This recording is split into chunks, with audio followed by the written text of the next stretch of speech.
வணக்கம் மக்களே, எல்லாரும் எப்படி இருக்கீங்க? நல்லா இருக்கீங்களா? அச்சுமா இன்னைக்கு நம்ம வீடியோவில் என்ன பார்க்க போகிறோம்னு பார்த்தீங்கன்னா, அப்பா ஒரு சில விஷயங்களை வந்து உங்கள்கிட்ட நான் சொல்ல விரும்புகிறேன்.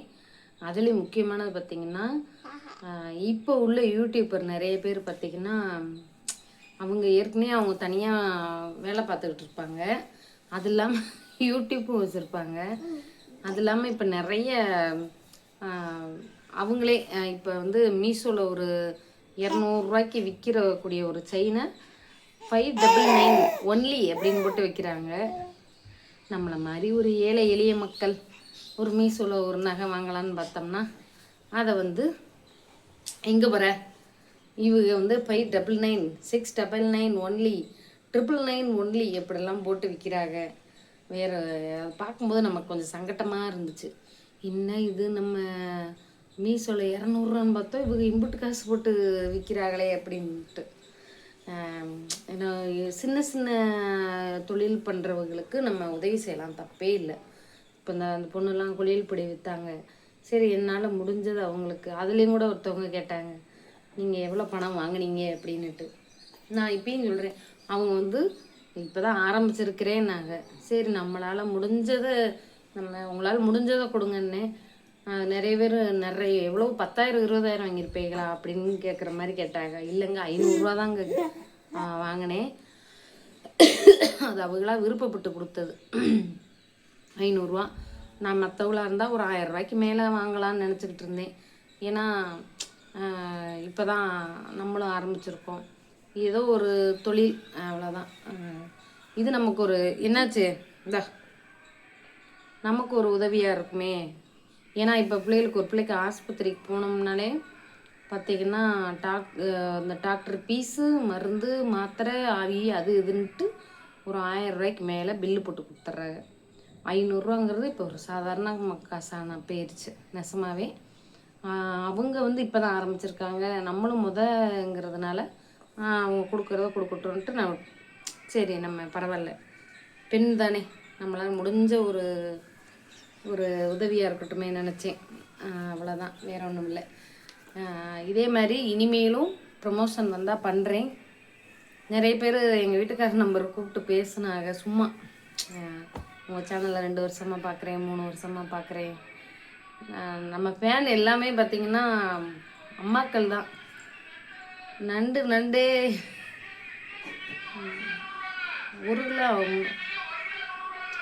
கிலோ 100 ரூபா தான். நான் மீன் ஜிலேபி மீன் உங்கள் ஊரில் 1 கிலோ நண்டு 200 உங்கள் ஊரில் எவ்வளோ விற்கும்னு கமெண்டில் சொல்லுங்கள். நிறைய பேர் ஏன் அடிக்கடி மீன் வாங்குறேன்னு இப்போ புரிஞ்சுக்கிட்டீங்களா? இவர் விற்கிற மீனே கிலோ 100 மொத்த மார்க்கெட்டில் போனால் 50 ரூபாய்க்கு தான் விற்பாங்க அதே மீனை. அது அவர் வாங்கி வச்சு விற்கிறார் பாவம். அதே மாதிரி தான் எனக்குமே ஒரு தொழில் தொடங்கலான்னு. இது வந்து எங்களுக்கு புது தொழில் கிடையாது, பழைய தொழில் தான். அது என்னென்னு ஏற்கனவே நான் நிறைய வீடியோவில் சொல்லியிருக்கேன். கவரிங் நகை விற்கிறது. இது வந்து அக்கம் பக்கத்தில் உள்ளவங்களுக்கு நம்ம கொடுத்து வாங்கலாம். என்ன கடன் வாங்குறவங்க வாங்குவாங்க, பழைய செயின் கொடுத்துட்டு வாங்கன்னா வாங்குவாங்க. ரொட்டேஷன் பண்ணி நம்ம அடிக்கடி அவங்கக்கிட்டே விற்றுக்கிட்டே இருந்தோம்னா அப்படியும் அவங்க வாங்குவாங்க. அவங்க அப்பா ஒரு 3 நாளைக்கு முன்னாடி ரஸ்க்கு வாங்கிட்டு வந்தார். ஒரு ரஸ்க்கு கட்டுன்னு இருக்குது. அது வாயில் வச்சு ஊற வச்சு அந்த பிள்ளை திங்குது பார்த்துக்குங்க. நானும் அதோட திறமையை பாராட்டி எவ்வளோ நேரம் திங்குதுன்ட்டு திங்கிட்டு விட்டுட்டேன். கீழே போட்டுறக்கூடாது சரியா? அது மூஞ்செல்லாம் ஆக்கி, அது மூஞ்சி இல்லாமல் நம்ம மூஞ்சிலேயே சேர்த்து ஒட்ட வச்சு அந்த 500 எனக்கு ரொம்ப உதவியாக இருந்துச்சு.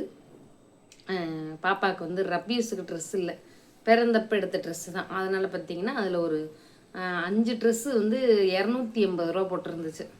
பனியனுக்கு இல்லாத காட்டனில் தான். சரி வாங்கி போடுவோம், பொம்பளை பிள்ளை இல்லையா, எப்பயுமே ட்ரெஸ்ஸு போட்டு இருக்கணும்ல. ஏன்னா காலையில் சாப்பாடு விட்டுனா காலையில் எங்கடி சாப்பாடு விட்டுறேன்னு கேட்குது என்னை பார்த்து. பால் ஆற வச்சுருக்கேன், பால் இன்றைக்கி கொடுக்கலாமே அப்படின்ட்டு முத ஆற வச்சுருக்கேன். ஏன்னா தாய்ப்பால் பத்தாதுன்னோ, சாப்பிட்றதும் சரியாக ஒழுங்காக சாப்பிட மாட்டேக்கி, எப்பயாவது தான் சாப்பிடுது. அதனால் விட பால் கொடுப்போம் அப்படின்ட்டு ஆர்த்தி வச்சுருக்கேன். 3 நாளாக மேலுக்கு வர முடியல, பிள்ளைக்கு சளி பிடிச்சிக்கிருச்சு. பாப்பா இப்போ பேச ஆரம்பிச்சிட்டாங்க. அத்தை சொல்லு, அத்தை சொல்லு. திங்கிற உள்ளே போடுங்க. அத்தை சொல்லுமா. கவரிங் செயின் விற்கலான்னு இருக்கோம், பார்ப்போம். கொஞ்சம் முதலீடுல தான். யூடியூப்பில் சம்பளம் இந்த மாதம் வரும். மறுபடியும் 3 மாதம் கழிச்சு நவம்பர் மாதம் வாங்கினேன். நவம்பர் மாதம் எந்த மாதத்தோட சம்பளம்னா, அக்டோபர் மாதத்தில் $100 வந்தால் நவம்பர் மாதம் வரும். அப்போ நவம்பர், டிசம்பர், ஜனவரி இந்த 3 மாதத்தோட காசு சேர்த்து இந்த மாதம் வருது, பிப்ரவரி மாதம். 3 மாதத்தோட ஏர்னிங் $100.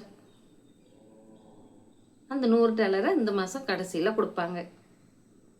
நாங்கள் அதை ஒரு தொழில் ஆரம்பிக்கலாம்னு நினைக்கிறேன். ஏன்னா நம்ம எத்தனை நாள் பாப்பா வச்சுட்டு நான் வெளியில் ரொம்ப போக முடியாது வேலைக்கு. அதனால தான் இதை ஒரு தொழிலாக. அது எனக்கு கண்டிப்பாக சப்போர்ட் பண்ணுங்கள். உங்களையெல்லாம் நம்பி ஆரம்பிச்சிருக்கேன். நிறைய அம்மாக்கள் ஃபோன் பண்ணி என்கிட்ட பேசுகிறாங்க. எனக்கு ரொம்ப சந்தோஷமாக இருக்குது. ஏம்மா, உன்னைய நான் அத்தனை வருஷமாக பார்க்குறேன், உன்னைய ரொம்ப பிடிக்கும், வீடியோலாம் ஒரு வீடியோ பார்க்காம இருக்க மாட்டேன், எல்லாரும் பேசும்போது ரொம்ப சந்தோஷமாக இருக்குது. தென்காசி, திருநெல்வேலி, தேனி, சென்னை, எங்கெங்கே இருந்தோலாம் ஃபோன் பண்ணி பேசுகிறாங்க.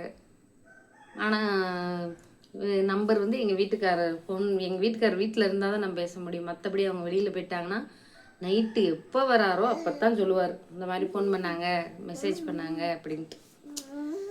நானே ஒரு ரப்பீஸ்க்கு ஒரு நம்பர் வாங்கி விற்கலாமான்னு யோசனை. ஆனால் அது எனக்கு சரியாக படலை. ஏன்னா அவர் மூலியமா வந்துச்சுன்னா அது எனக்கு ஒரு திருப்தி. அரவிந்த் சாமி படத்தில் சொல்லுவார் பாருங்க, இவர் இவ்வளோ நாள் அப்பா நீ என்ன சொல்கிற அதை தானப்பா நான் கேட்டுக்கிட்டு இருக்கேன். எங்கே தேவையில்லாமல் பேசக்கூடாது, சிரிக்கிற வாய்ப்பு வந்தாலும் சிரிக்கக்கூடாது, ஒரு இஞ்சி தலையை நிமித்தி இப்படி பேசணும் அப்படின்ட்டு. அது மாதிரி தான் எங்கள் வீட்டுக்காரர் என்னை வளர்த்துக்கிட்டு இருக்காரு. உனக்குன்னு சுய அறிவு இல்லையான்னு கேட்கலாம். அதே டைலாக் தான்.